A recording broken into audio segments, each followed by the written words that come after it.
Hello, everyone. Hi, thanks. People. Who do I know? Do I not know? All right, here we are. Welcome to Know You Tell It. Hi. I'm going to move this. Sorry for storyteller. Take note. My name is Ellie Dvorkin Dunn, and I will be your host for this evening. For those of you who have attended a show that I've hosted before, you know that I like to alternate requests for applause with requests for the audience to shout things out loud. You may wonder, why does she do this? Why is this her thing? I'll tell you why. Number one, I feel that it helps unify us in the room, right? Like we're all one, we're all together. Let's shout crap in unison. Why not? Number two, it's silly and it helps you like release whatever weird energy from your day that you came in with. It's raining. I don't know. I had all kinds of drama in my apartment before I came here. Let's shout things. And three, thank you for supporting that idea. Three, it gives your hands a rest, right? Like all that, when hosts tell you to clap constantly, it gets ouchy. And I want you to save your little palm skin for when you really mean it, all right? So now that you understand my MO, let's give it a little try. So if you have attended a Know You Tell It show before, please shout, "I'm so fly." I'm so fly. You are. If this is your first time attending a Know You Tell It show, please shout, "I'm ready to fly." I'm ready to fly. Oh, there's a lot of you. That's great. Thank you for shouting those things because tonight's theme is flyby.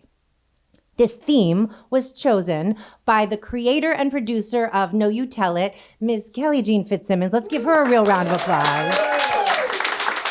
She's created an amazing thing, so she deserves it. So Kelly Jean selects 4 storytellers, and usually she gives them a word or a phrase as a prompt to inspire them to write a story from their own life experience.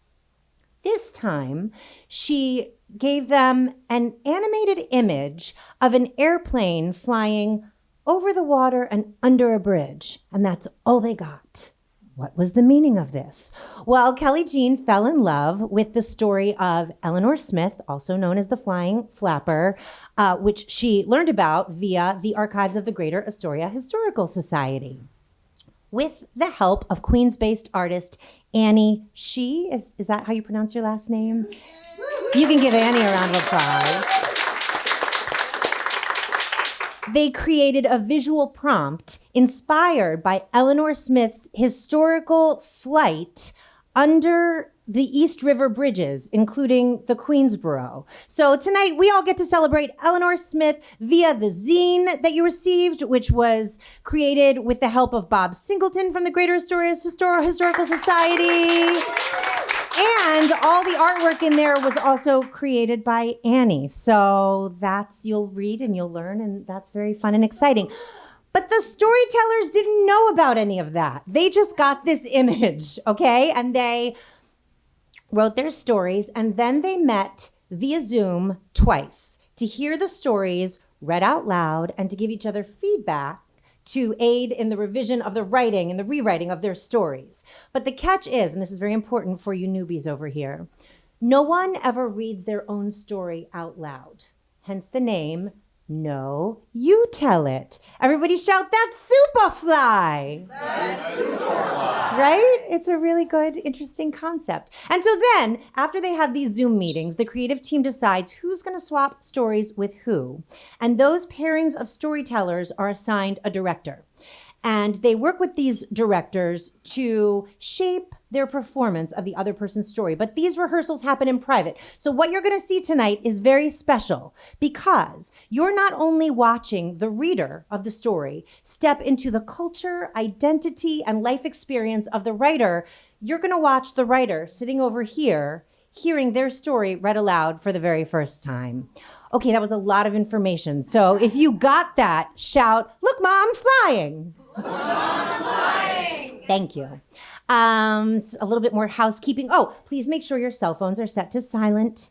If you're pulling them out to do that, feel free to open Instagram, follow us at Know You Tell It. You may take pictures tonight, just do it without a flash. If you want to post them, you can tag us, hashtag Know You Tell It. You can also go to knowyoutellit.com. We have a digital program. You could read more about the storytellers, see the digital image, all the things. Welcome, friends who have just walked in. Let's all say, fly with us. They don't know why. They don't know why we're shouting things at them. And now they're not going to know, but it's going to be okay. Because I'm not going to make anybody shout anything else. So while you're doing all those things on your phone, I will now call up our first set of storytellers. I'll poke this back up. Please welcome to the stage Robin Gelfenbien and Lowell Stevens. Real quick.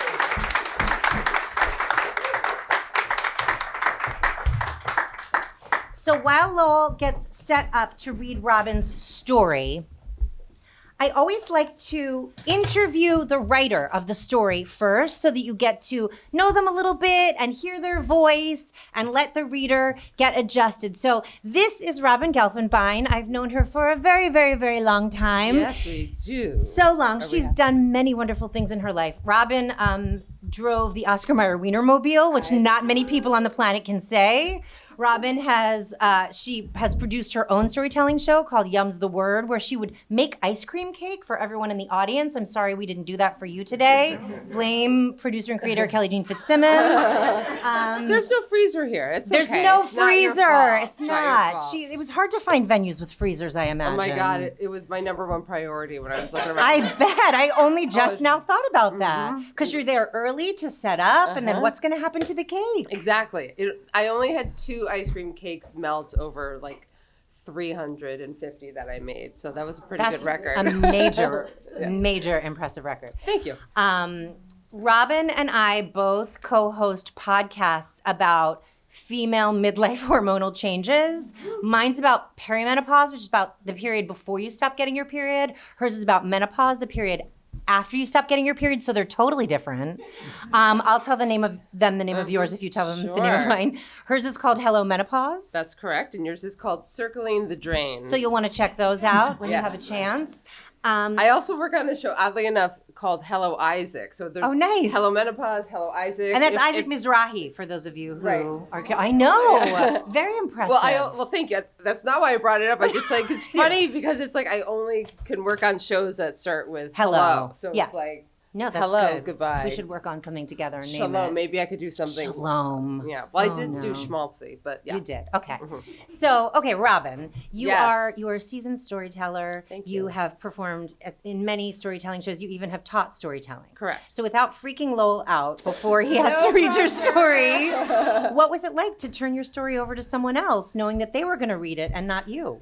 Well, you'll hear, it's a story that says a lot about my personality. So it was definitely like I have to like let it fly, let it go, and nice. I'm excited to hear Lowell do it. It was really fun to hear it read the first time, and also the second time. So this is the first time you're actually going to watch the correct final performance. Yes, so this I've is very made exciting. other edits, but yeah, it was fun. Excellent. Now, And I feel like this theme is very appropriate for me since my name is Robin, like a bird. like a bird. Fly. That's right. Yes.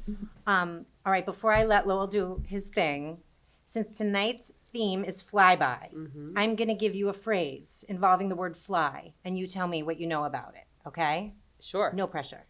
Pressure. It's fine. Spanish fly. Go. Oh, isn't that like a booze? Or isn't it? No? But that's a good guess. I thought it. It's okay. I said No, I no thought it was pressure like and I meant something it. in like booze that's like Well, something here's to maybe why you poison. thought that. Okay. So Spanish fly is it's like a slang term for an aphrodisiac. And booze definitely is an aphrodisiac for some people. I suppose. For those of you who don't know, an aphrodisiac is something that makes you horny. There was quiet, so I wasn't sure if you were with me. But here's what I wanted to say about Spanish fly specifically. So like a lot of people call things Spanish fly if they think they're an aphrodisiac. But true Spanish fly consists of ground up blister beetles.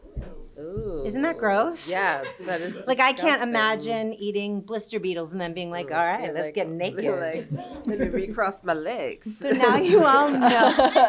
You've all been given bizarre random trivia. Lowell, I hope that inspired you. Yes. I just want you to let that Nothing like- inform the reading of your story, or not. I got it. Okay, Like great. aphrodisiacs and talks of menopause to get you going. Let's do Exactly. this. That's what happens when you hire me to host a show. So now, everyone, please enjoy the story, Connecting Flights, written by Robin Gelfenbien and performed by Lowell Stevens.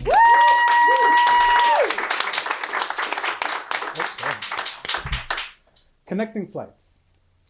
4 years ago, before COVID, I'm sitting on a plane tearing pages out of a small notebook like a madwoman. I quickly scan each page for any trace of my personal life. To-do list, notes from a doctor's appointment. Then I rip them out and stuff them in the seat pocket in front of me. My mind races with a myriad of ideas I've been considering over the last 24 hours. We're only about 15 minutes into the flight, and I know I have to decide. Finally, in my best penmanship that would make my first grade teacher proud, I write 5 simple words. Let's create a story together. I carefully think about the best way to phrase what's next. I want to write it so that introverts won't have to engage with another passenger. Finally, I write, feel free to add a word or a few, whatever you want, and pass it to the next passenger. Once this notebook has reached the back of the plane, please return it to seat 10C. My name is Robin Gelfenbien, in case they were wondering, who is this lunatic? And want to Google me. The whole point of this is to have fun. My hope is that before we land, I can read the story over the PA. Thanks. Now, I know this is nuts, but I dream big. This is a very, very small plane with about 45 passengers, so my chances are pretty good. To get the ball rolling, I jot down, once upon a time, there was a woman who... I look to the middle-aged businessman sitting to my left. My heart races as I blurt out, hi, I'm Robin. I've never done this before, but I wanted to see if you wanted to be part of this story. I explain what I'm doing. He looks down at the notebook. That's when I realized that English is not his first language. Oh my God, this is gonna take forever to go around the plane. Finally, he says, oh, that's really nice. He adds his portion and asks, is this okay? I look at his 5 words and exclaim, that's great. He could have written anything down, I don't care. I'm just excited he wants to get involved. But will others? Is this thing gonna come back to me empty with penis drawings, or will I have to ever see it again? I don't expect much. I've been down about how everyone's so tied to their phones, how no one connects anymore, and how divided our country has become. But I have to try. I want to feel connected.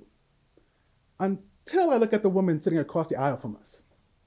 She's hunched over her computer, clickety-clacking, hitting every key with so much force. I say to the man, do you mind just handing it to her? I'd rather not, he says. I don't blame him. So carefully, I lean over him, reaching across the proverbial aisle, and whisper, excuse me. What? She barks back. I quickly and sheepishly explain what I'm doing.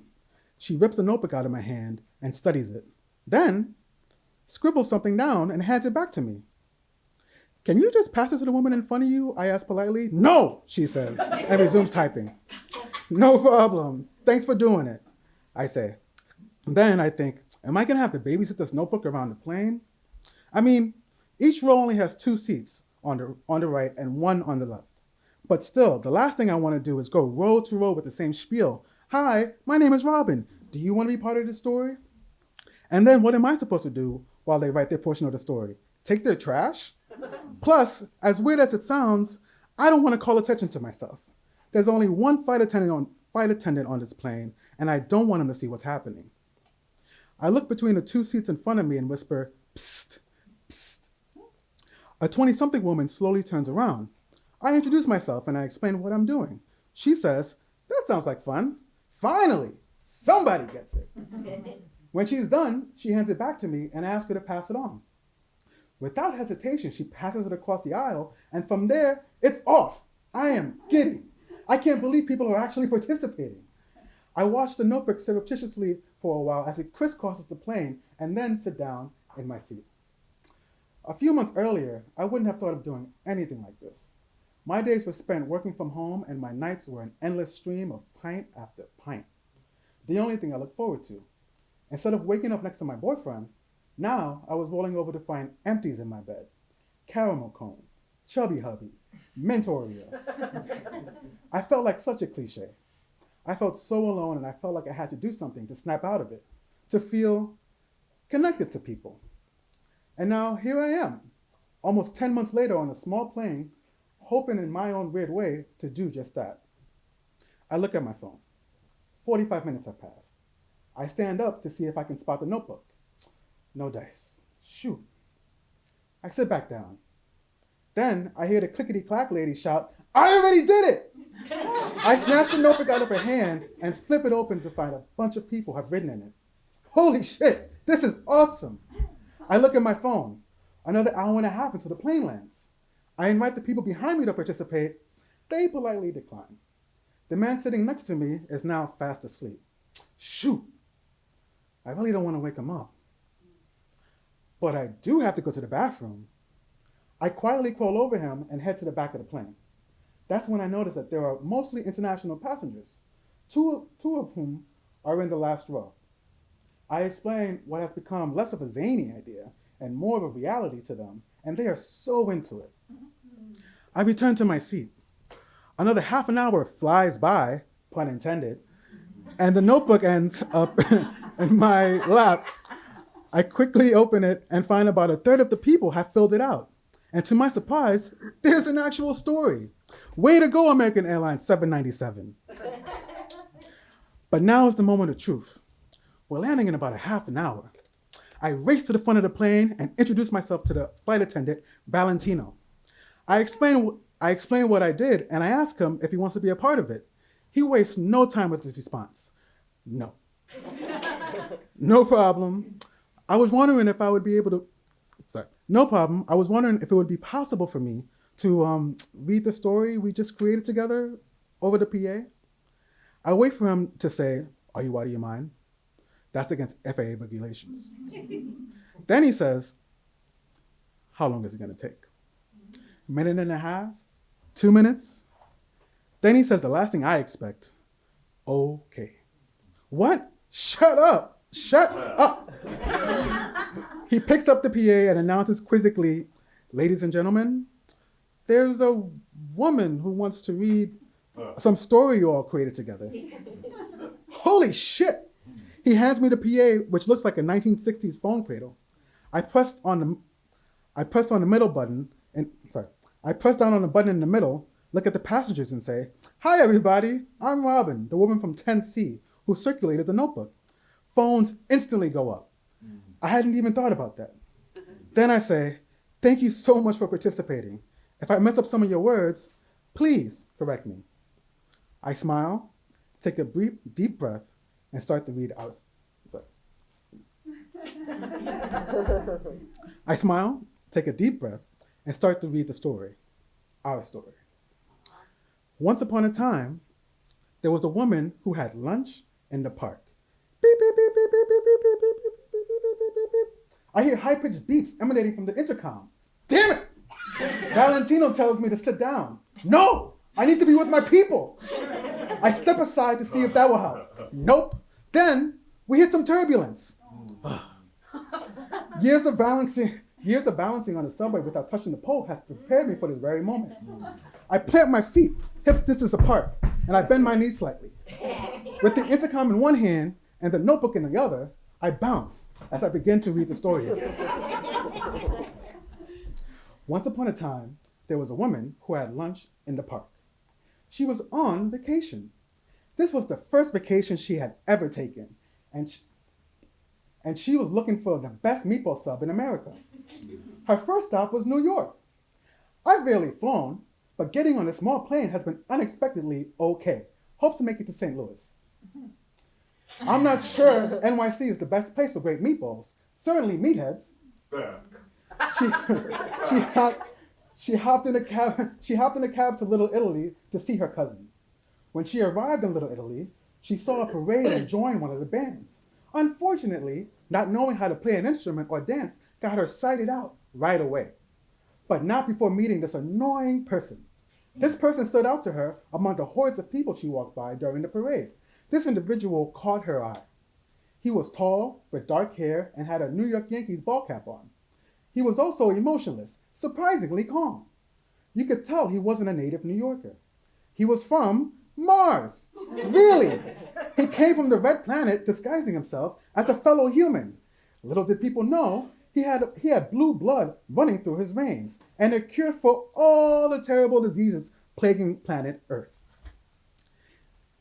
He asked her if she would go with him to watch a Broadway show. She said she would if he would donate some of his blue blood and get her a meatball sub. The Martian code strictly stated that absolutely no relationships were allowed during a mission on Earth. They were supposed to observe human behavior in order to plan a potential invasion. But Exvis didn't care about the protocols. He felt a special connection with this human woman. A weird feeling that he never experienced before. The feeling of knowing this lady for years, whereas she was a complete stranger. Was it what humans call love? I smile and say, thank you. I wait for applause. Some kind of response. But I get nothing. Instead, Valentino takes the PA away from me. Then I hear, shh. Ladies and gentlemen, we'll be landing this plane shortly. Oh my God, the pilots waited for me to finish the story. They wanted to know what happened. I am so touched. As I head back to my seat, a woman says to me, I wrote the part about the Martians. I say, I love that part. Then a guy stops me. I wrote the part about the meatball sub. I said, oh my God, I love how the meatball sub came back at the end. Me too, he says. Then another guy stops me and says, Robin, I just had the worst week at work. I couldn't wait to get on this plane and just sleep. But when I got your notebook, you completely restored my faith in humanity. I am blown away. I want to leap into this man's arms, and not just because he's incredibly hot. Finally, I sit down, and the man next to me asks for my email so he can send me photos he took of the entire thing. Then another man asks for my email because he wants to send me video. Did you participate in the story, I asked? No, he said. This is how I contributed. We smile, and my heart is ready to burst. As we make our descent into LaGuardia, I look out the window and I'm ecstatic that I took that chance. A chance to connect with people. A chance to feel less alone. Because like the Martian, I didn't care about the protocols. I felt a special connection with these humans. An overwhelming feeling that I never experienced before. A feeling that restored my faith in humanity, too.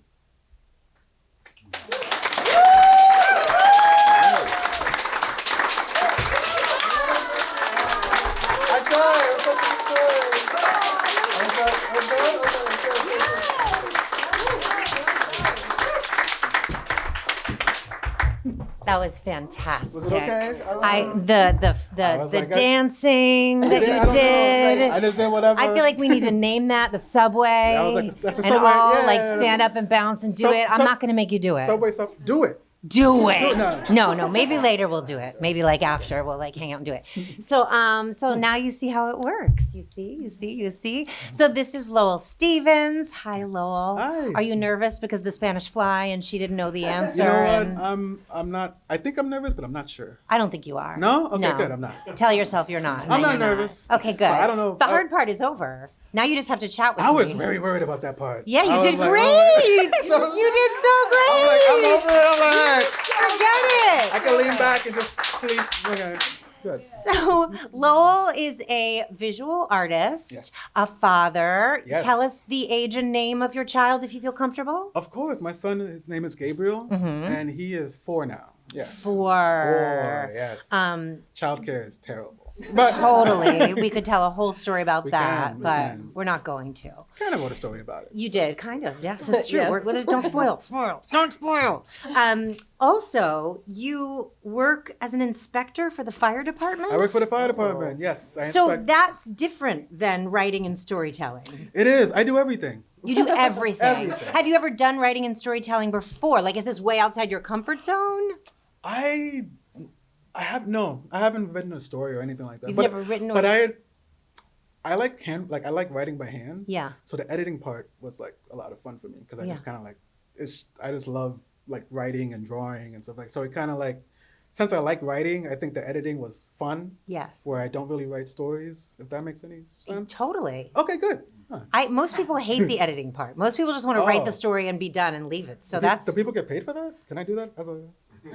I probably. There's a job for everything. Yeah? Everybody gets. Yeah. Okay. Kelly Jean I'm says gonna yes. talk to Kelly Jean. She knows everything Cool. except for how to freeze ice cream cakes in this space. Yes. Everything. We did. It's not a thing. Now I made it a thing. We did. We did once. Not tonight. Not tonight. No, you get nothing. Except you got a zine. You got a wonderful, beautiful zine. Yes. All right. Here's the part where I'm going to ask you a themed question. Oh no. Okay. We have varying ages in the room. I don't know your age. You can say it or not say it. 34. Great. Okay, so you're far younger than me. I'm 46. Are you? Thank you for laughing at that, Rosalie. Have you ever heard of a television show called The Flying Nun? No. Amazing. That makes this even more fun. Oh, no. The Flying Nun ran from 1967 to 1970. I will tell you that a very esteemed Oscar-winning actress played the Flying Nun when she was young. I want you to take a stab at, since you know nothing about the show, guess who played the Flying Nun and just throw out what you think it might have been about. Remember, 67 to 70, lots of drugs were being done. Okay. Writers were, I mean, they still are, but you know, it was like I'm real trying to think of psychedelic. an actor that I could even name because I don't really watch. Yeah, I don't. She knows. She's seen it. a I'll flying- just tell you, it was okay. Sally Field. Oh. Okay. It was Sally Field. Was she a flying nun? Was it like It's like literally sister? it's not like- a play on words. Let me read you. Yeah. Let me just read you a brief thing. For those of you who don't know, again, I gotta you've check learned this out. aphrodisiacs, and now you're going to learn about the Flying Nun. And who thinks this needs a reboot? After I like rewrote the description, I was like, this would make a wicked reboot, but like so weird. But like everything's weird now, so maybe it would be amazing. Okay, so the series, you should be the fun. The series centered on the adventures of a community of nuns in a convent in Puerto Rico, okay? Young Sally Field played Sister Bertriel, a novice nun who could be relied upon to solve any problem that came her way by her ability to catch a passing breeze and fly. Wow. Why could she fly, you ask, Lowell? This was generally attributed to her weighing under 90 pounds, high winds at the convent on the ocean bluffs, and the large, heavily starched cornet. It was this hat like this. It was like a big round thing. I'll show you a picture later.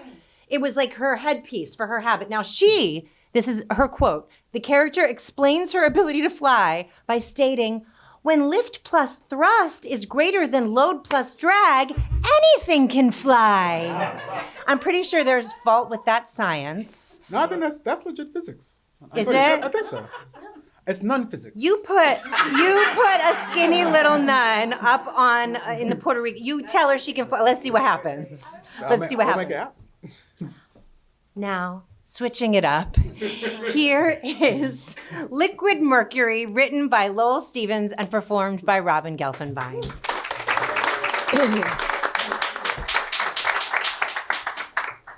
Liquid Mercury. Last February, I found myself driving over the Robert F. Kennedy Bridge, heading towards Ward's Island. I double-checked my pocket for the keys, making sure I did not forget them. I drove across the bridge to see my father, who was living in a men's shelter and whom I refused to talk to anymore. I was adopted by my grandfather at age 10, and he basically raised me, along with my Uncle Kevin and aunt, until adulthood. I rarely saw my father, besides at family gatherings or occasional pop-ups while I was growing up. 2 years ago, my father became severely ill. He was in Harlem Hospital for about 6 months, and during that time, He lost both his income and housing. At 62, he would need extensive physical therapy to regain his strength. My sister and I volunteered to help him through physical therapy, while my aunt and uncle agreed he could stay at their apartment while they were away. I welcomed him into my uncle's apartment once he was released from the hospital. I was shocked when I saw how much weight he had lost. He shakenly took his first steps out of the taxi as I rushed to his side and helped him up the stairs and through the entrance. "This is crazy, right?" he said, breaking the ice. "I didn't realize you got so old," I said jokingly. I settled him in, and for the following 3 months, we spent more unobstructed time together than we ever have before. I was surprised by how much we had in common. We were both artists and liked similar music. In between physical therapy, we worked on our art while sharing stories of our pasts. One time, I showed him a drawing I was working on, and I said, "I love this color." It was a metallic silver that looked like liquid mercury and shimmered in the light. Ah, pilot silver. Graffiti artists love that paint marker. He knew the name of the marker by just seeing the pigment on the page. I checked the marker label, and sure enough, pilot silver. "How did you know that?" I asked. "I worked at Pro Paint. I lived and breathed that stuff," he replied. Memory unlocked. When I was little, my father was the manager of one of the largest art supply shops in New York City. He would set me loose there, and I would get lost in the aisles, surrounded by color and material. It was cool matching his stories to what I remembered about my early childhood. The physical therapy continued, and my father gained both his weight and mobility back. The apartment was a temporary arrangement between him and my uncle, so I asked him, where's he going to live? He would divert the conversation to gambling or something lighter. He would always avoid the question. But since he began to receive disability, I felt he would be okay.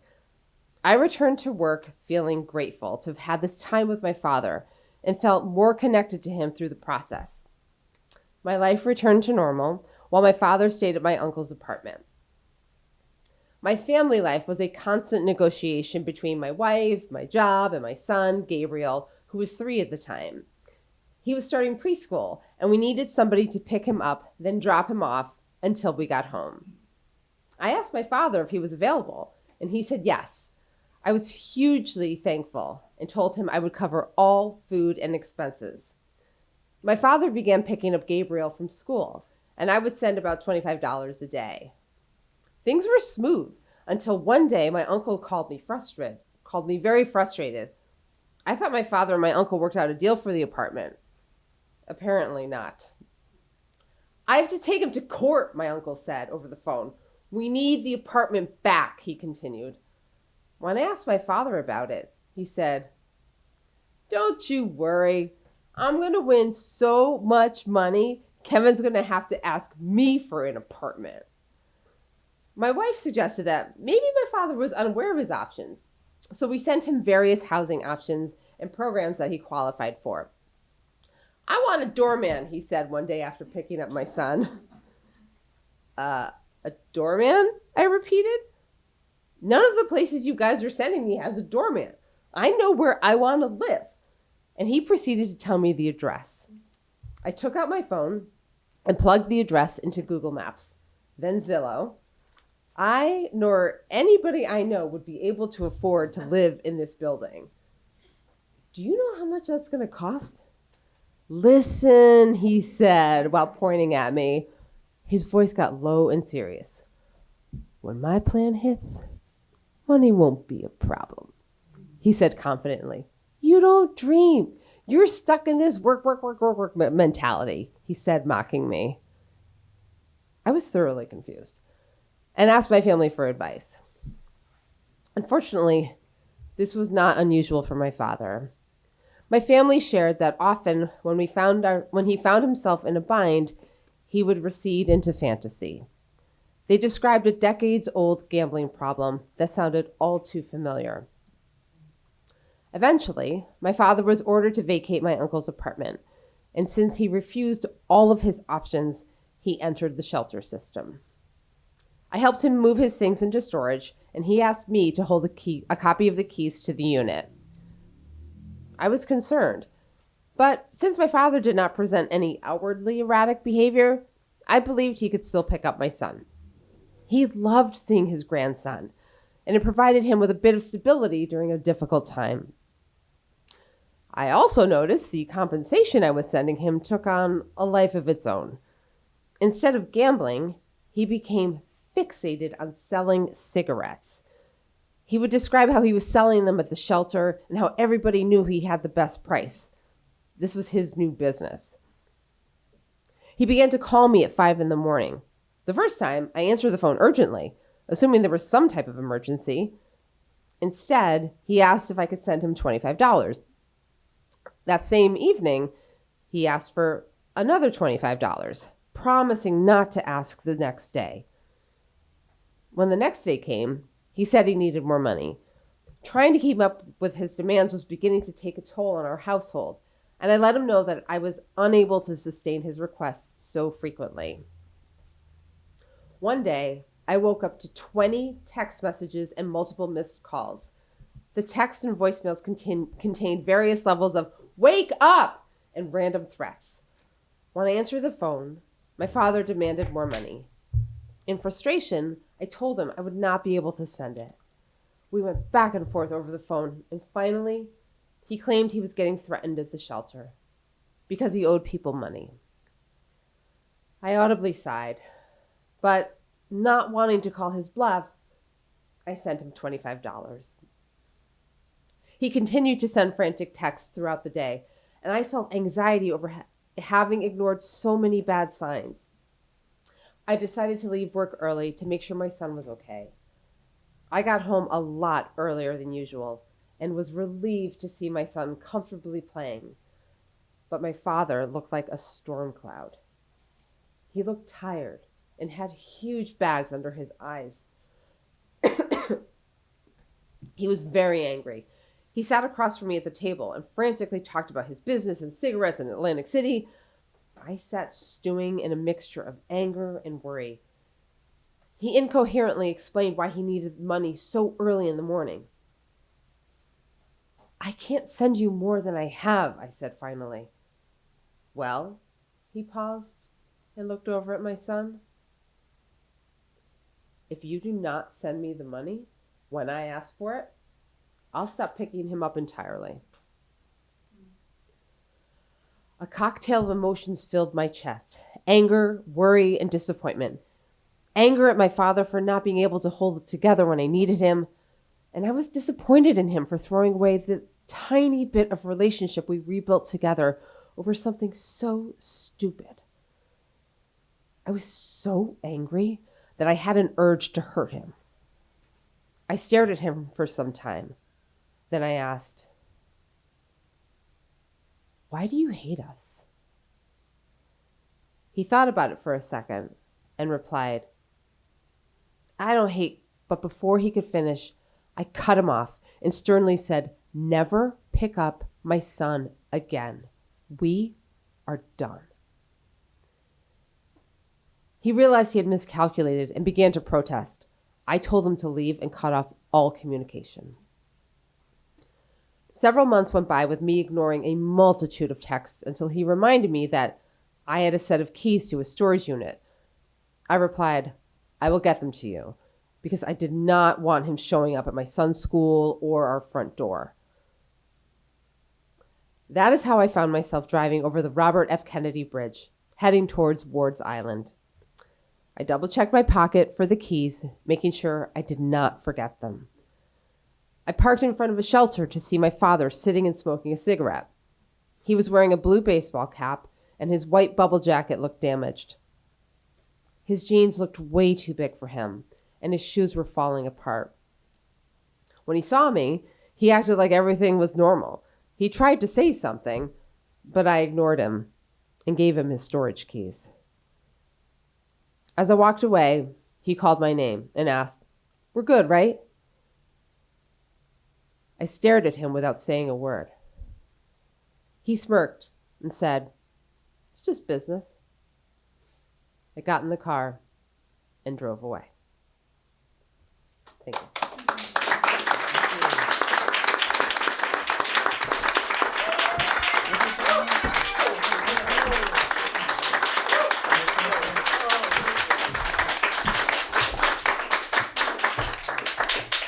All right. We are now going to take a 10-minute break. Give you a chance to go to the bathroom, get a snack or a drink, check your phone, all the things. Somebody with a phone, tell me what time it is now. 7:49. All right, so let's call it 8 o'clock. Yes. For part 2. All right, so have a nice break. Yay!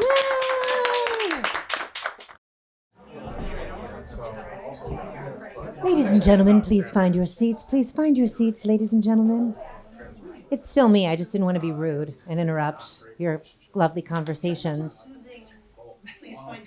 It comes from playing Poppy and Noises Off. Do you know that play? Ladies and gentlemen, please take your seats. The curtain will rise in 2 minutes. I wanted to point out, for those of you who didn't catch this bit of information, but all the stories being told up here are true stories. So, like, Robin really did that on a plane. And that really is Lowell's experience. So, you know, people are bearing their souls and sharing their funnies. And it's just, you know, in case there was any confusion about whether or not the stories were true. I know there was confusion because my friend Mark didn't realize it. So that's why I'm telling all of you. And now I would like to invite up Bob Singleton of the Greater Astoria Historical Society, who contributed the narrative for the zine that you all received. He's going to talk to us a little bit about Eleanor Smith, the Flying Flapper. Wow. This is pretty amazing because this all started out by finding a story about a young woman who was from Queens. And as a little girl, she fell in love with flying. Now, this is about, 1915, 1920 or so. And she wanted to fly an airplane. So they put her into a plane. She was so small, they had to put her on a pillow so she could reach the pedals. Okay? And she just fell in love with it. And every chance she gets, she would fly. Her parents indulged in her. And when she was a teenager, she got a license, okay, and guess who signed that license? One of the Wright brothers. Okay, this is really early stuff. So she just loved flying the plane by herself. She'd go fly, what have you. But a really interesting thing, as time went on, she, the other guys in the airport kind of got jealous of her. And this was, again, post-World War I, so you had all these guys that, fought in these airplanes in World War I, shooting down the German planes, what have you. And there they were, civilians with nothing better to do but barnstormers and all that kind of stuff. And then see this girl show up flying an airplane. So they start giving her a hard time, like, teasing her and all that kind of stuff. And they said, well, you don't dare do any of the stuff we do. Would you fly under the bridges of the East River? And she thought about it. She says, yeah, I'll do that. And they're like, oh, yeah, sure. Okay, of course you will. So the day came, and her friends were there at the airport. They got the plane ready with gas and everything. And she was sitting there, and it was like no press, nothing like that around her. And she was like really getting nervous. And a voice behind her says, don't worry, keep your nose up. She turns around, and it's Charles Lindbergh. Wow. Okay, so fancy, this is a situation where truth trumps fantasy. She got on that plane. And supposedly they had film for this. They had film crews in every bridge, though in those days they didn't really care for this stuff too much. It's still maybe in some storehouse somewhere, we don't know. But she flew under each bridge. And for the 4 bridges on the East River, she landed. The constable showed up and fined her like $10. Said, I'm sorry, it's the law, I got to do that kind of thing. And it's really interesting. She kind of got into like her own world because people didn't accept her. A girl flying an airplane, this is crazy. Barnstormers doing that kind of stuff, or guys at post office would send an airplane to St. Louis so they can do mail, what have you. This was a male thing, not for women. And she kind of just got into like her own planet, her own world. And she would just go out and fly. Every time she would fly, she'd go higher and higher, trying to get through the envelope. The problem was she got to a point where there was no more oxygen in the air, and she fainted. And she was like, 60,000 feet up on the ground, whatever. And the plane started to spiral. Planes will do that. They'll spiral like that because gravity gets them. They go around and around and around. And it's interesting, she was like literally a few hundred feet from the ground, and she suddenly woke up. It's almost as if, she thought later that maybe God touched her and said, no, this is not your time. When she landed that plane, she said, okay, that's it. I've had my fill with this kind of stuff. So what did she do? Now you're looking at the 1920s. Of course, she got married and had kids and stopped flying. Well, what happened? Her children grew up, went home, husband grew old and he died. And within the fraternity of these people that fly the planes, the military, civilian, the whole fraternity of people, they would speak with each other about various legends and various people that they had heard. And someone tracked her down and says, oh, you are something big in the air industry. Everybody talks about you, the barriers that you broke, the things that you did. And she started getting invites now from the military. They would say, well, you know how to fly an airplane, so we just have this really big, airline tanker that's like a really huge airplane. Would you like to fly it? And she's like, well, if you sit next to me, they go, okay. So she would be flying all these things. She'd been like kind of people in the military would like hire her and say, hey, we just got this new plane. Why don't you come on up and fly with us somewhere? And she would do this. Well, it got to the point where NASA put together a simulated flight to like another planet. And in this simulated flight, it was all female astronauts. And she was the captain. Nice. And she was like 90 years old at the time. So you can imagine somebody like this. And she lived until her mid-90s. And they finally did a book on her. And it's going to be published. I don't know the exact publication date, but I've spoken to the person. But it's really, really wonderful that somebody like that had a fascinating life. And nobody knew about it. This was Queens. And nobody knew about this stuff. And being a historian, that is the really wonderful thing about being a historian, is our job is to find out those things that are best forgotten and to establish those things best remembered. And I'm going to leave you with one example of the world in which she lived in. It's called High Flight. And it's written by a fellow John Gillespie McGee in England in 1941. And it kind of gives you the spirit of these people. It's just a little quick thing here. Oh, I've slipped the surly bonds of earth and danced the skies on laughter's silvered wings. Sundered of crime. And joined the tumbling earth of sun-split clouds and done 100 things you have not dreamed of. Wheeled and soared and swung high in the sunlit silence, hovering there. I've chased the shouting wind along and flung my eager craft through footless halls of air. Up, up, the long delirious burning blue, I've topped the windswept heights with easy grace, where never lark nor even eagle flew.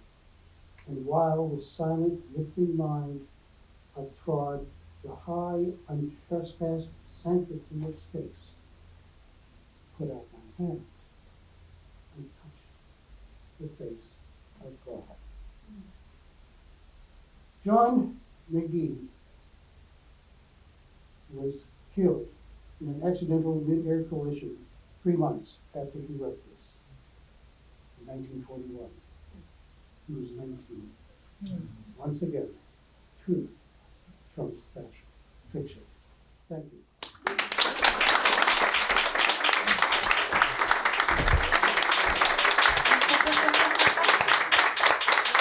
Thank you for that.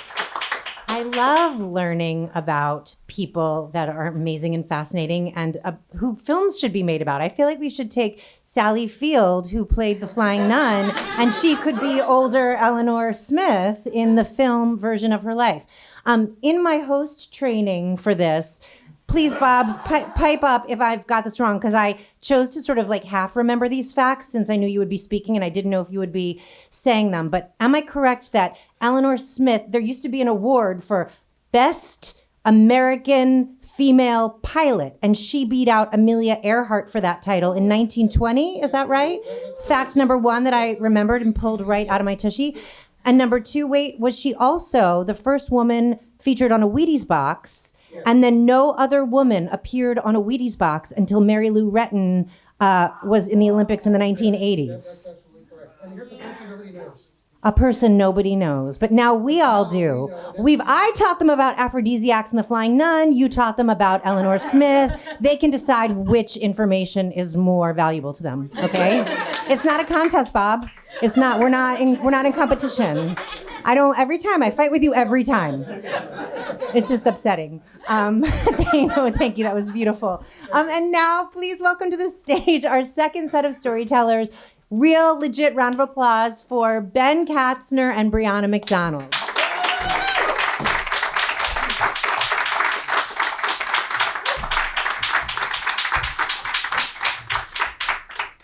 Hi, Ben. Hello. How you doing? I'm great. I wanted to say great story, but that's a real That's thing. some real shit. That's insane. Wasn't that great? Yeah, that could be the end of the show if you wanted it. Well, we can't do that. That's not how it works. One more story and then... No, two. Okay, all right, just checking. Okay, so Ben, when Yes. we met on the Zoom machine, Yes. we got put in a breakout room, and you expressed some feelings about, you're a stand-up comic, you're used to writing jokes, you're not used to writing narrative stories, you're not used to telling other people's stories. Since we're shouting things, everybody just say, Ben, it's gonna be fly. See how much better you feel? See how the shouting helps? Is that how I feel? So you don't know this about me. I'm going to share something. One of my favorite topics to talk about is poop. I Okay. love to talk about it. Love that for you. And you wrote a book. Thank you for loving it for me. You wrote a book called Hello, My Name is Poop. That is true. I did write that. Tell us everything. Who's this book for? What's it about? Where can we get a copy? Sure. So the book is about a kid who gets poop-based superpowers, and he learns, he hones his skills, and he has to decide whether, he's going to be one of those heroes with responsibility or, go the other way, I guess. And it's middle grade readers, I guess. But I would argue, there's some jokes in there for older people. There's fun illustration. Honestly, the art and the artwork is absolutely fantastic. So, even if you don't want to read the book, I think you would enjoy looking at it. Can you name one poop-based superpower? Because I'm stuck on that phrase. Sure. Poop-based superpower. At a certain point, he makes a poop NATO, I believe. And it's been a while since I've written this, but yeah.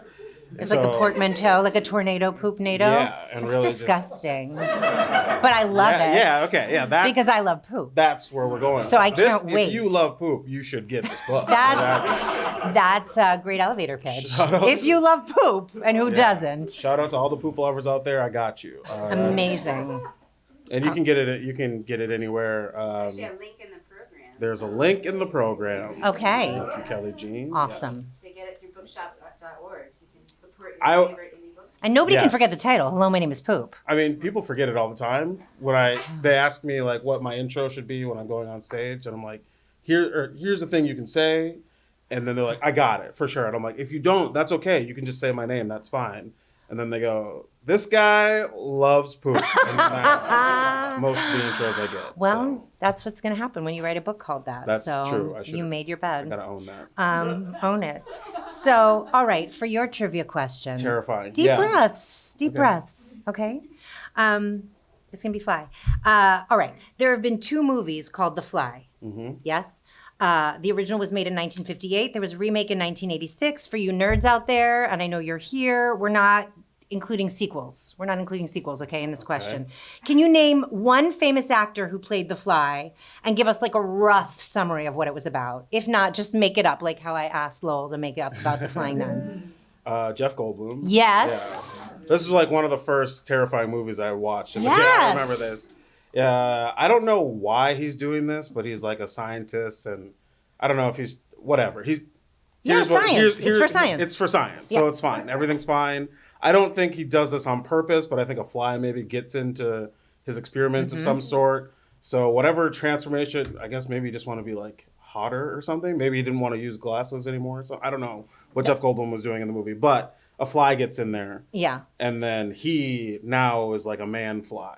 Right. But not in like a cool, chill way. I mean, that was really that was good. Like Is that if I had prizes, Yeah? I'd give you one, but I don't. It's a lot of like false promises of things you could have Right. tonight but aren't gonna get. That's a weird. Is that thing close to do. what happens in the movie? This is what. I'm gonna breed like 3 sentences. Okay. Based on a short story discovered in Playboy magazine, which no one's expected to know. Hey. No one's expected to know that. But trivia. Again, Bob, it is a contest. The Fly is about a scientist working on a teleportation device. So a Teleportation. sciencey thing. Yeah. When he completes it, he decides to test its abilities on himself. Unbeknownst to him, a housefly slips in during the process, leading to a merger of Yeah. man and insect. The fly's cells begin to take over his body, and his girlfriend is horrified as the person she once loved deteriorates into a monster. Bonus points if you can name the person who played his girlfriend, Jeff Goldblum's girlfriend. I don't know, but she sounds kind of vain. He eventually you know? married this actress. Can you now name it? They're divorced now. Everybody seems to know but me. Gina Davis. Gina Davis. Now he's like divorced. He's married to like this young dancer now and has very young children, and he's like 100. Does he live in New York? I don't know where he lives. All right. I'm sorry. No, it's okay. Probably not. Probably LA, I think. Yeah. Yeah, he's got a show. It's a good note. If you're ever going to build a transporter, just make sure the windows are closed, you know? Right? You're learning so much. Don't try to teleport and don't let flies in. Thank you for that. Yeah, thank you for that. And now, This has been great. yeah, it really has. Please enjoy Like Me or Not, written by Ben Katzner and performed by Briana McDonald.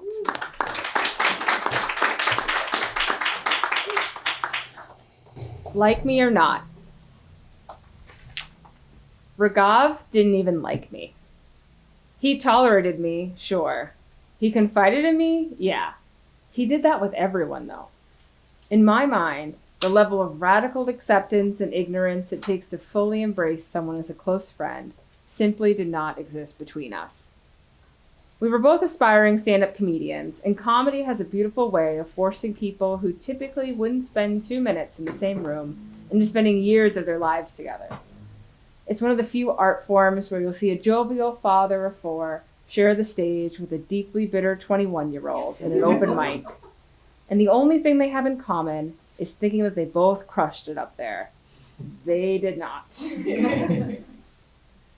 Raghav and I had more in common than most. We were both writers. We were both 2 dudes of color who grew up in Minnesota, and we were both shit stirrers online. I hadn't seen a comment section I couldn't troll, and he was a borderline genius troublemaker on Twitter.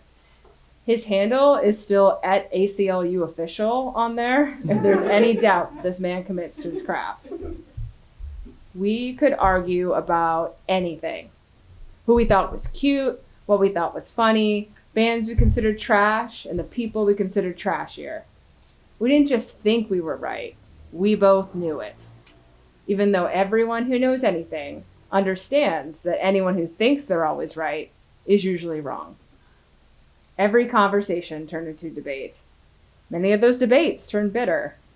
I spent a lot of nights thinking about how most days it doesn't feel like my friend Raghav likes me. And some days, I wasn't sure I liked him all that much either. Maybe we fought too much. Maybe we were too competitive. We were definitely too similar. Whatever the reasoning, we'd wrecked and rebuilt our relationship enough that I couldn't get over the thought that Raghav, even if he said he did, didn't like me very much.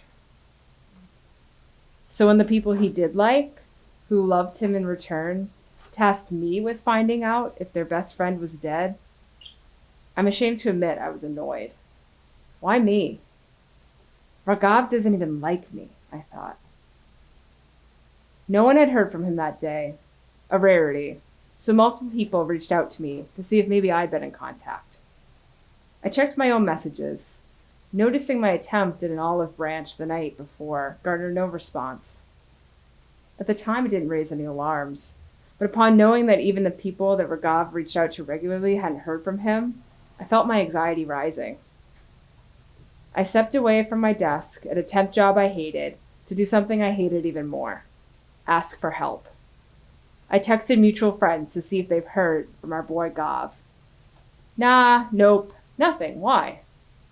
Pretending I wasn't panicking, I reached out to one of Ragav's roommates to ask her to do the unthinkable: check and see if my friend was alive. I remember mumbling, "This is so dumb. Why are we the people doing this?" Certain that both myself and the person I was dragging into this ordeal had probably been the butt of at least a couple malicious group chat jokes. "Will you stay on the phone with me while I check?" Ragav's roomie Danielle asked. My brain screamed, "I don't want to be on the line. This sucks. I'm supposed to be working. One of his real friends should be on the line with you, in the room with you. He doesn't even like me. And if I had to guess, he probably doesn't like you either." "Yeah, of course," I half-heartedly mustered. My response shook any confidence either of us had. Another friend I let down that day. But Danielle is stronger than me and pressed on. We didn't speak as she inched her way down the steps towards Ragav's room. She called his name. Nothing. She knocked on his door. Nothing. "I don't want to go in there." The tone of her voice begged me to release her from this cruel favor. "I'm right here. I'm so sorry, but we need to know. But I'm right here with you," I replied. Danielle cracked the door and shattered any remaining mystery surrounding the morning all at once. "He's here," she said, her voice not even loud enough to be considered a whisper. "He's not moving. Or breathing. No pulse. Cold to the touch. My friend was dead. He didn't even like me. Now, I'll never be able to change that fact." In the moment, all I could do was push my feelings down and press forward. My friend was dead. Now there's work to be done. After the phone call with Danielle, I left work thinking, what's the rush? The sooner I get there, the realer this gets. By the time I arrived, a group of mutual friends were solemnly hanging outside the front door to Ragav's apartment. A gaggle of stand-up comedians like Ragav. Some cried, some looked lost, and a few tried cracking some of the worst jokes any of us had ever heard. I really appreciated it. No one was going inside. It was like an invisible barrier was blocking them from the truth. Their friend was dead. The arrival of paramedics was too much for the group to handle, so they decided to go for a walk. Get out of the way. Get their heads together, even if their hearts might be broken in half. I wished I could betray my programming and walk right alongside them. Walk away from reality a little bit longer. Preserve the scraps of peace I felt, knowing I wasn't the only one hurting in this moment. But I'm a contrarian by nature, so I stayed. As a handful of Ragav's closest friends left to collect themselves, Danielle and I stayed behind. It was her apartment, and she'd found the body. She couldn't leave. There were questions to be answered. I felt like I'd already let her down that day. I couldn't live with myself if I did it again. Neither of us felt like we were the right people for the job, because after all, as far as I was concerned, Ragav didn't even like us. Over the next few hours, I resented everyone not in the room with us. The ones that took a walk, the people gawking outside, the people that had no idea. We were begging for help to lighten the load. Help never came. There were so many questions we didn't have answers to. From paramedics to medical examiners to Ragav's sister. I still remember her crying. I can't even remember her name. She lived in New York, but we'd never met before because why would you introduce your sister to someone you barely even like? At least, that's what I thought at the time. It was a hard day. Harder days followed. Selfishly, I was excited to have less responsibility. I didn't want to call its parents. I didn't want to tell our wider friend group. I had no interest in figuring out what to do with the things Ragav had left behind. Intellectually, I knew that now the responsibility was dropped squarely on the backs of the people who loved Ragav the most. His family, his closest friends, the people he liked. I felt guilty for that too. Days passed and somber milestones approached. A funeral. I'd never been to a funeral in New York, and this one made me realize that if I did die in New York City, I need an addendum in my will that says I get to be buried in Jersey. At least there'd be more space. Next came a celebration of life at a bar where people showed up to pay their respects and do drugs in the bathroom. It pissed me off, but honestly, God probably would have thought it was funny. He probably would have DM'd me to talk shit about the people who didn't show, and honestly, some of the ones that had the audacity to pay their respects. I would have engaged because I also love to talk shit. Then we would laugh. No matter where a relationship was at, it always felt like we were at our best when we had a common target to tear apart.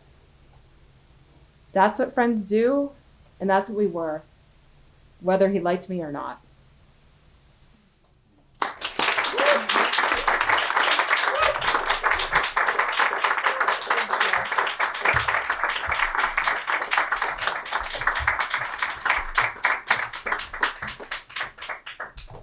Hi, Briana. Hi. That was a beautiful reading. you. Nice work.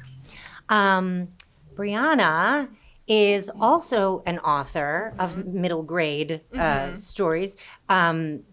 Always fiction. This is your Yes. first nonfiction experience. This is my first nonfiction, correct? yes. Is your book called "Hello, My Name Is P"?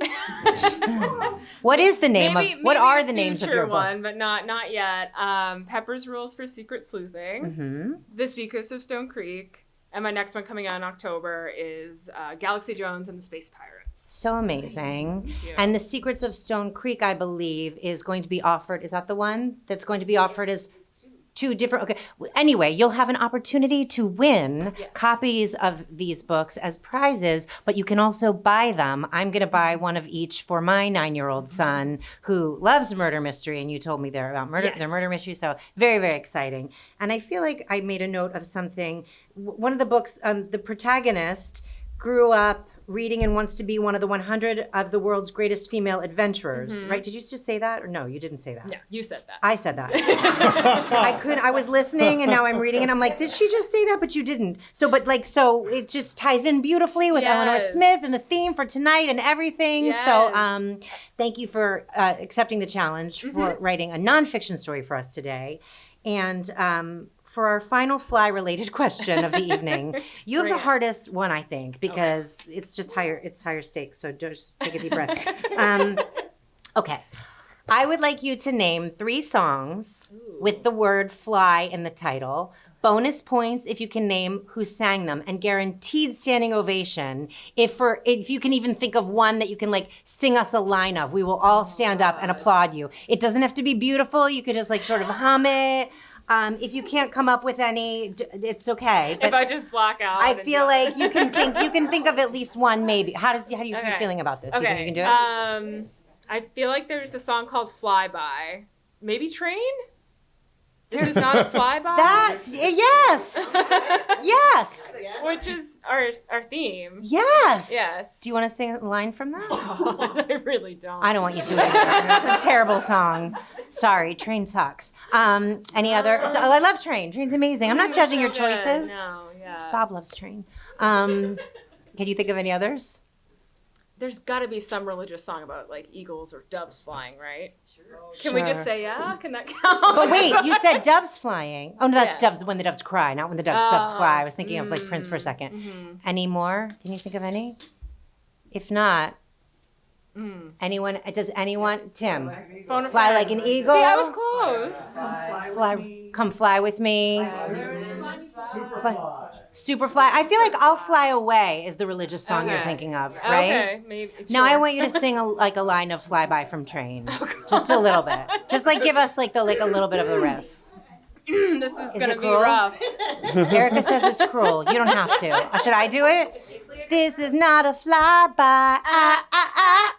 Yay! Thank you. We're the 2 whitest women in the room. for knowing that. That was amazing. You're very brave.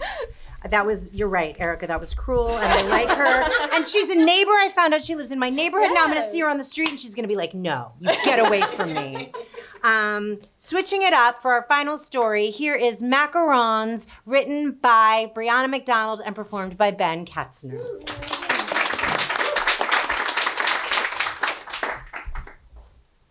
Last January, I Googled couples classes NYC, confirmed macarons were gluten-free, and booked me and my wife a chilly, late-night adventure in the East Village.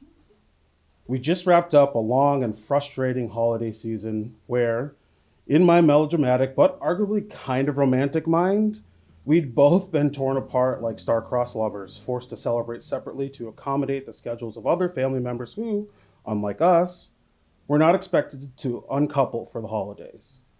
Perhaps it was because we'd been together for over a decade.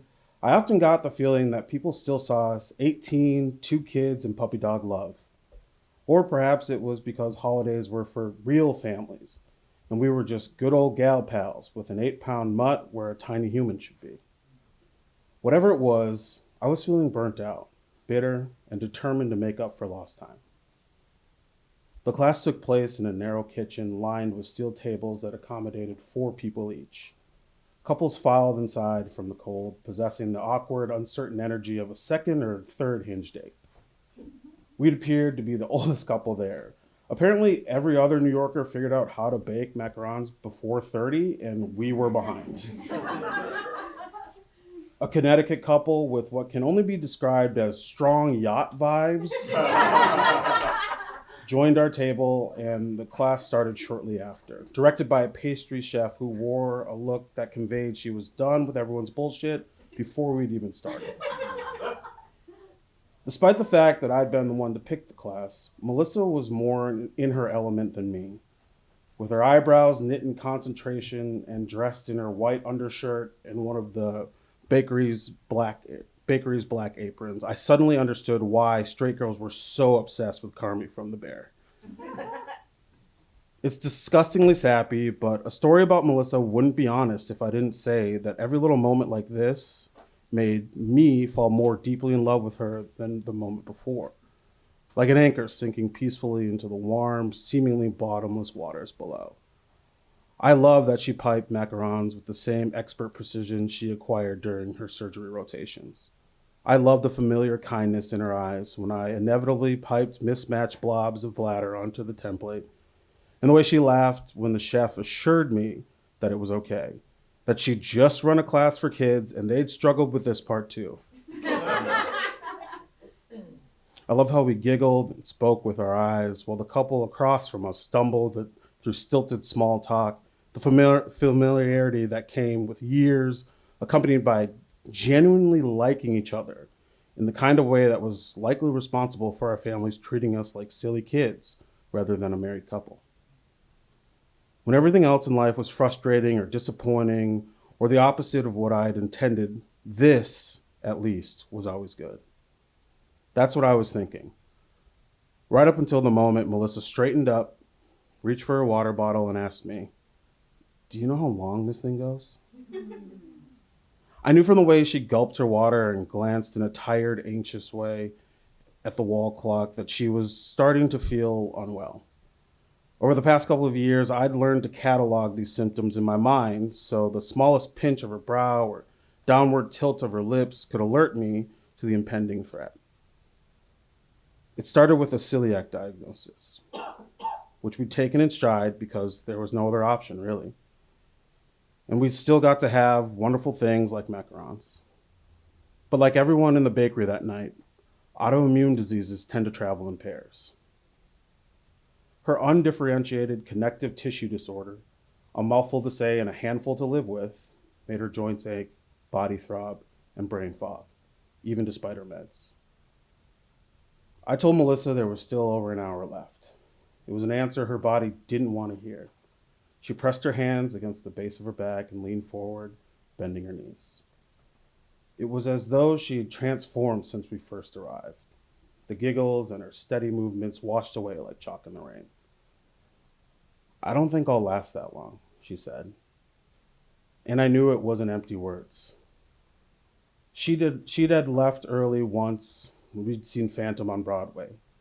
We'd gone because I had wanted to see it, and the dog needed a walk anyway, and sitting alone in the dark theater wasn't the worst thing in the world.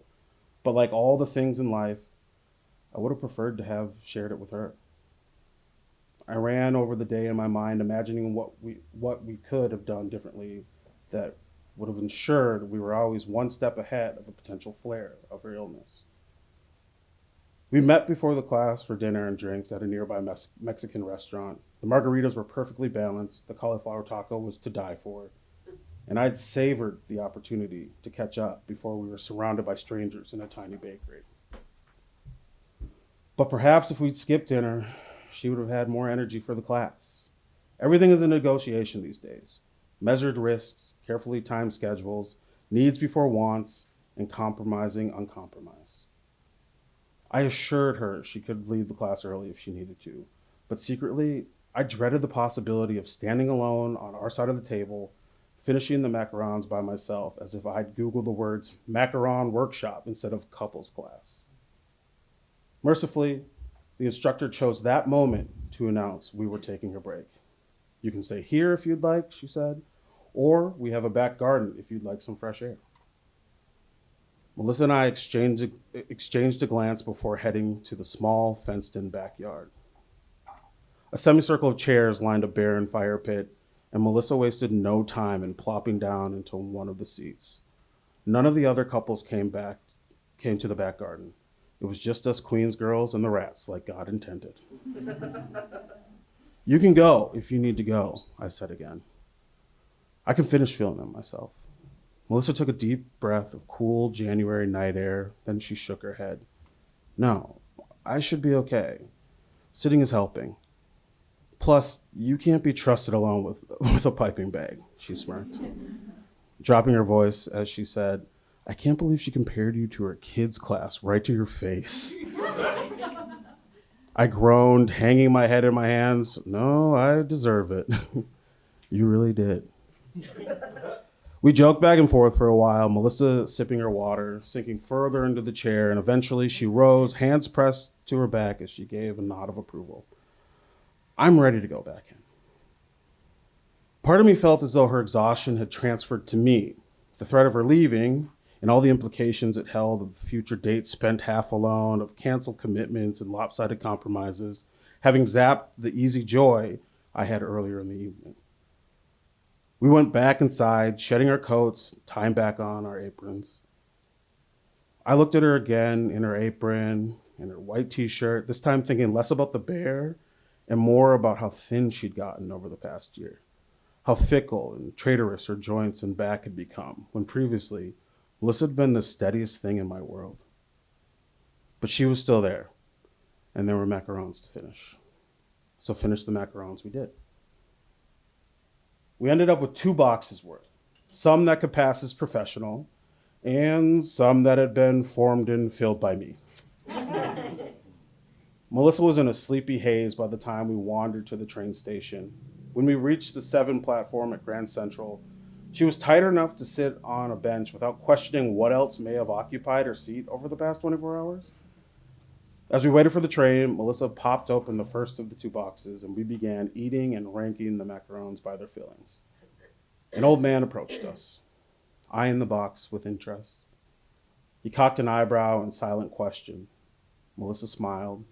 Breaking one of our train station rules, do not engage with strangers, especially at night, and passed the macaron into his hands. He took a bite and walked off happily. I felt a surge of affection for her then, for being the kind of person who gave without hesitation, for being the kind of person who, when balancing her body's pain against the pain of leaving, had found a way to stay with me that night. Then, in a blur of motion, the old man reappeared in front of us and reached with an open palm into the box. Fingers extended like the metal hooks in an arcade claw machine, he grasped onto as many macarons as he could. He cradled the bounty to his chest, then dashed off across the platform with his spoils.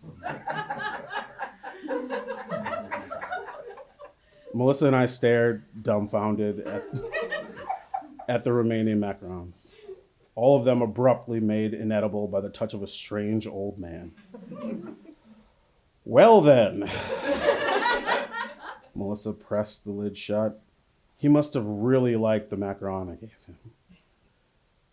The train rolled into the station, and I stared back at the box of spoiled macarons we were leaving behind. We'd spent hours in that bakery, crafting them with care, balancing her needs against our wants to get to this point in the evening.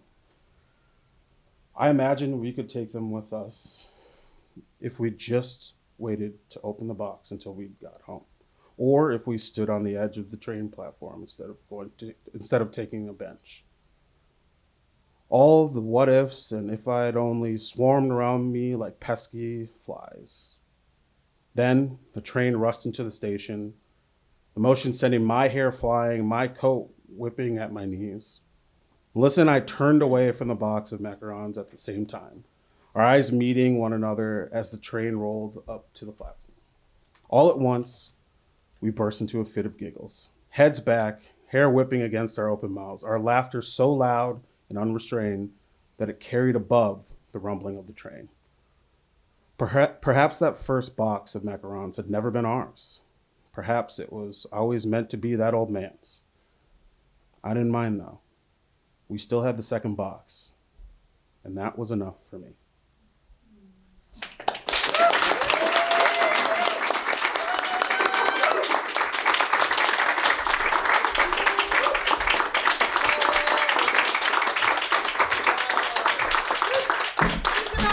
Going for all 4 writers and storytellers. That was phenomenal. Really awesome. So for those of you who are new, you can see why this is so special. It's really unique. So please make sure to tell everyone you know about Know You Tell It. And since there are so many people to thank for tonight, and I can't remember them all, I'm going to invite up the creator and producer of Know You Tell It. Please give one more round of applause for Kelly Jean Fitzsimmons.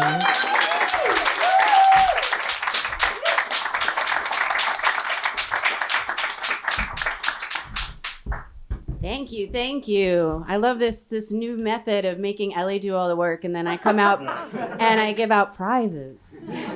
So I hope you're listening. We're doing some story trivia from the stories that we just heard to win the books, as we were mentioning, that we also have on sale. So if you don't end up winning tonight, you still have an opportunity to get the book.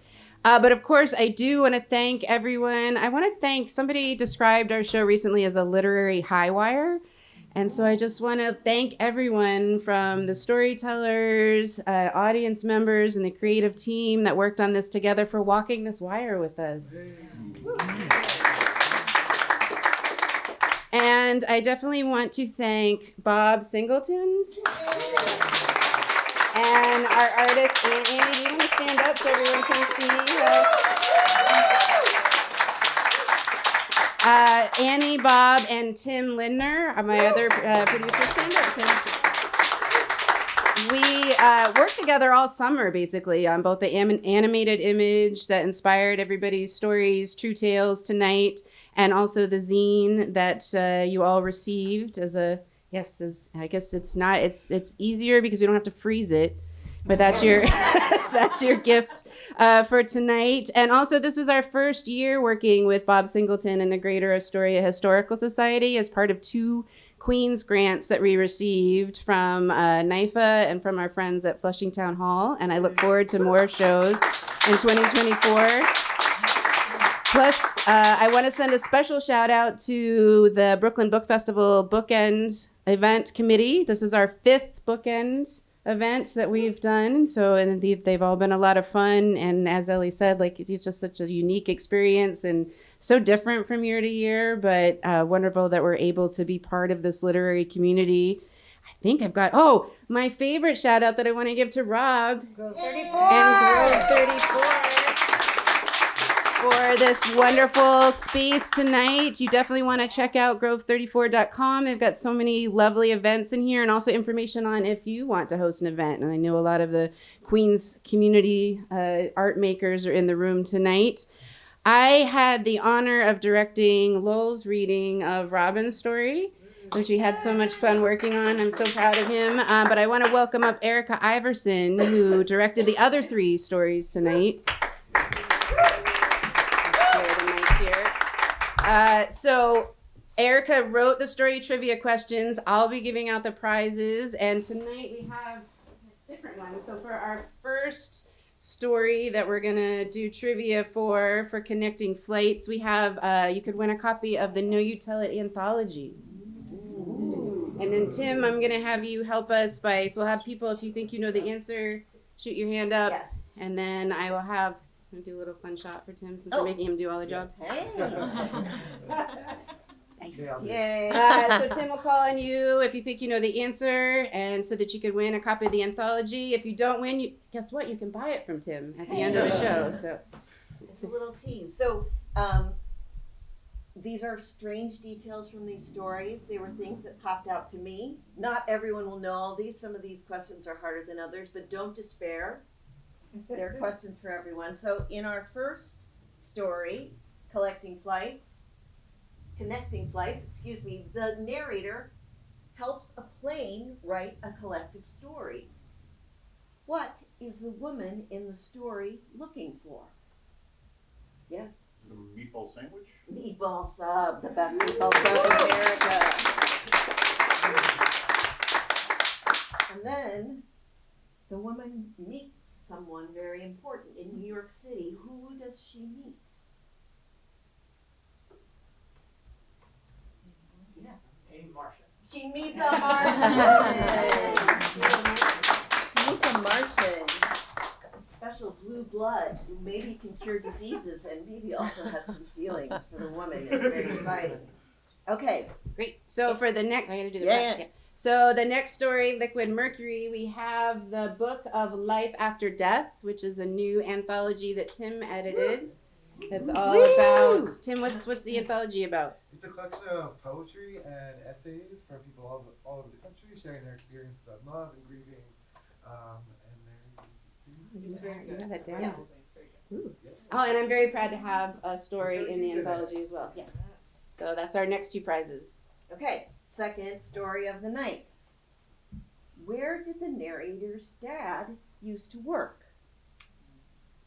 Ooh, that's The biggest art store in the city? Yes, Pearl Paint. Yes. Say that in the story though, did he? Yes, he did. Yeah.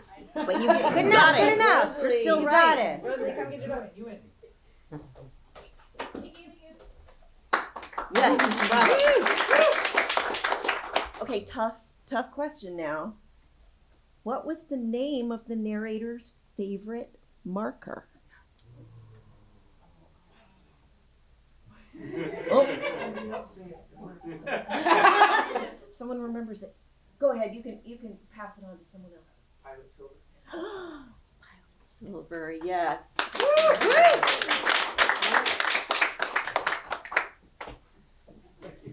The neatest book at my library. There you go.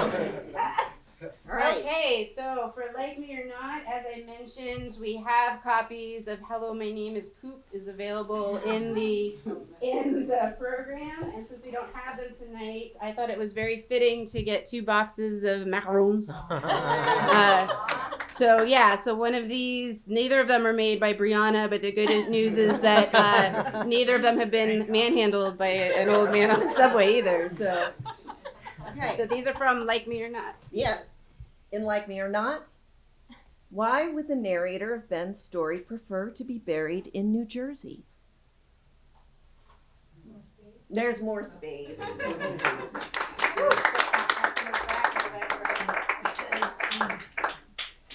And if anyone can remember, what was the narrator's friend Raghav's Twitter handle? Over here. Watch me.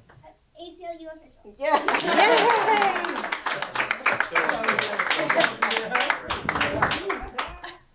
All right, now to the final 2. So we have Brianna's books, Galaxy Jones and the Space Pirates, and The Secrets of Stone Creek, and that's the one that Ellie was mentioning. I love this book because each chapter starts out with a famous woman adventurer. So I thought it was so perfect. So cool. Yeah, it goes with Eleanor Smith. All right. Well, I'm going to buy one of those books. But before then, someone can win it by reminding me what kind of food did the narrator and her wife go out for before the macaron class? Mexican food. Cauliflower tacos. Okay.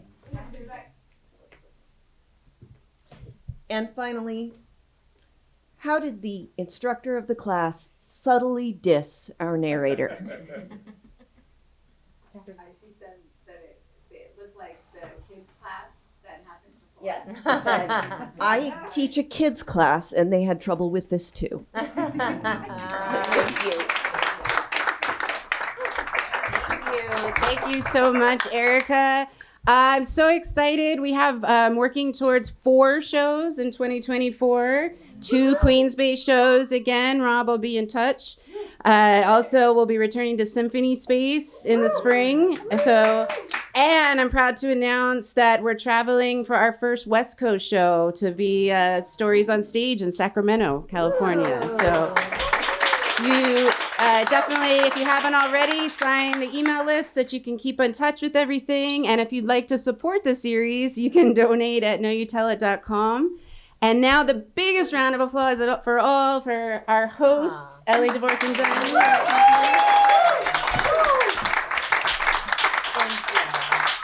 That's it, right?